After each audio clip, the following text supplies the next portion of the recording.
আল্লাহ আমাদের বানিয়েছেন, পৃথিবীতে পাঠিয়েছেন, এখানে আমাদের প্রয়োজনটা কি, আমাদের এই অস্তিত্বের উদ্দেশ্যটা কি? আল্লাহ এর উত্তরে বলেছেন সূরা মুলক অধ্যায় নম্বর 67 আয়াত নম্বর 2।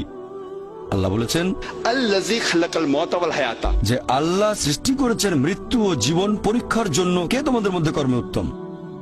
আল্লাহ সৃষ্টি করেছেন জীবন ও মৃত্যু পরীক্ষার জন্য। কে তোমাদের মধ্যে কর্মে উত্তম? আল্লাহ পবিত্র কোরআনে বলেছেন সূরা আলে ইমরান অধ্যায় নম্বর 3 আয়াত 185। আল্লাহ বলেছেন কুল্লু নাফসিন যায়কাতুল মউত, প্রত্যেক জীব মৃত্যুর স্বাদ গ্রহণ করবে, আর চূড়ান্ত বিচার হবে রোজ কিয়ামতের দিনে। যাকে সেদিন দোজখ থেকে রক্ষা করা হবে আর বেহেশতে দাখিল করা হবে, সেই পৃথিবীর উদ্দেশ্য অর্জনে সফল কাম। কারণ এই পার্থিব জীবন ছলনাময় ভোগ ব্যতীত আর কিছুই নয়। তার মানে এই পৃথিবীতে আমাদের ইহকাল, এটা পরকালের জন্য একটা পরীক্ষা।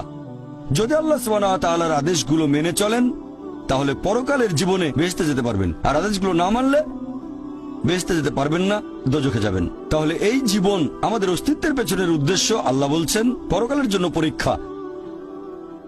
আর আল্লাহ পবিত্র কোরআনে বলেছেন সূরা আনকাবুত অধ্যায় নম্বর 29 আয়াত নম্বর 2 যে তোমরা কি মনে করো আমরা ঈমান এনেছি এটা বললেই তোমাদের ছেড়ে দেওয়া হবে? তোমাদের অবশ্যই পরীক্ষা নেব। যদি শুধু মুখে বলেন আল্লাহকে বিশ্বাস করি, আমি একজন মুসলিম, আমি একজন মুমিন, এটা বললেই আল্লাহ ছেড়ে দেবেন? এখানেই পরীক্ষা শেষ? আল্লাহ বলছেন তোমরা জানো না আমি পরীক্ষা করব? শুধু বললেন আমি একজন মুসলিম, শুধু মুখে বললেন আমি বিশ্বাসী, মুখে বললেন আমি আল্লাহর কাছে নিজের ইচ্ছাকে সমর্পণ করি, তাহলে আপনাকে ছেড়ে দেওয়া হবে না। আল্লাহ অবশ্যই পরীক্ষা করবেন। আল্লাহ পবিত্র কোরআনে বলেছেন সূরা বাকারা অধ্যায় নম্বর 2 আয়াত নম্বর 155 আমি অবশ্যই তোমাদের পরীক্ষা করব ক্ষুধার ভয় দিয়ে, জীবন আর ধন সম্পদের ক্ষয়ক্ষতি দিয়ে, এবং ফল ও ফসলের ক্ষয়ক্ষতি দিয়ে।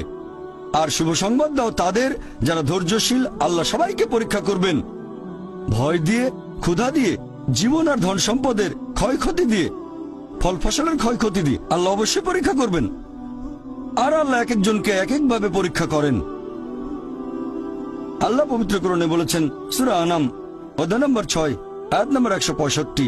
আল্লাহ বলেছেন যে তিনি কিছু মানুষকে অন্যদের তুলনায় বেশি মর্যাদা দান করেছেন। আল্লাহ সুবহানাহু ওয়া তাআলা কিছু মানুষকে অন্য মানুষদের তুলনায় বেশি মর্যাদা দিয়েছেন। আল্লাহ কোরআনে বলেছেন সূরা নাহল অধ্যায় নম্বর 16 আয়াত নম্বর 71 যে তিনি কিছু মানুষকে অন্য মানুষের তুলনায় শ্রেষ্ঠত্ব দান করেছেন। আল্লাহ এই কথা আবারও বলেছেন সূরা আনাম অধ্যায় নম্বর 6 আয়াত নম্বর 165 যে আল্লাহ সুবহানাহু ওয়া তাআলা কিছু মানুষকে অন্যদের তুলনায়